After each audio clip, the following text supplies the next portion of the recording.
Apa hikmah pelajaran-pelajaran besar yang harus memang dibaca secara cermat oleh Indonesia ini? Saya melihat kepada dua hal yang sangat penting.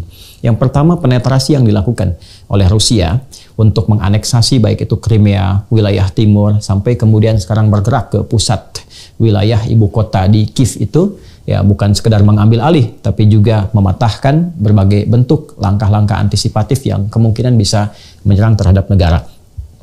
Hal pertama yang penting untuk diwaspadai kita belajar adalah bagaimana cara Rusia melakukan penetrasi dengan mengondisikan wilayah timur untuk merdeka, mendukung gerakan separatis dan sebagainya. Nah, ini penting kita lihat, kita tarik ke dalam nuansa kehidupan berbangsa, bernegara di skala Indonesia.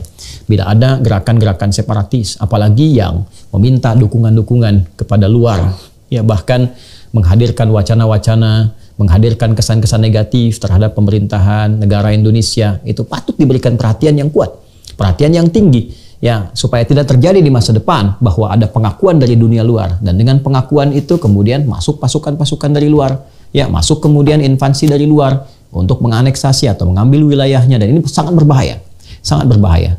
Atau kalau kita tarik lagi, lebih dekat lagi, skalanya kita perkecil lagi, maka kita mesti mewaspadai berbagai gejala-gejala konflik sosial yang menghadirkan polarisasi di lingkungan masyarakat Indonesia, di lingkungan bangsa Indonesia. Ini yang harus diwaspadai. Sekarang kita melihat gejala-gejalanya, ya bagaimana berbagai pihak dibenturkan. Bahkan di umat Islam saja bagaimana ada faksi Kiai A, Kiai B, kan? Di Habib A, Habib B, ulama faksi A, ulama faksi B, masyarakat versi A, versi B. Di sini ada bagian buzzernya, di sini juga ada pihak-pihak yang menjadi corong sengketanya. Ini penting, kita harus hadirkan rekonsiliasi, berpikir secara cerdas, berpikir secara komprehensif, mengembalikan kepada dasar negara yang telah disepakati, dan tanamkan kecintaan yang sesungguhnya pada diri kita terhadap bangsa negara. Jangan sampai terpecah, jangan sampai kemudian terbelah, ya.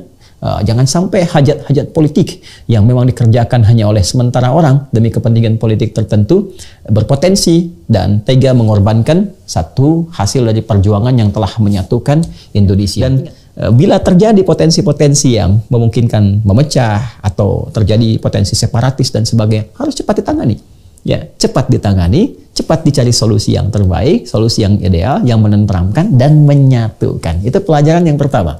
Jadi jangan sampai seperti Rusia, ya, masuk penetrasi ke wilayah timur Ukraina, sampai kemudian merangsek masuk ke wilayah pusatnya, sampai ke Kiev, ya, sampai berkeinginan menggulingkan presiden atau pemerintahan yang sah untuk diganti terhadap yang pro dengan Rusia.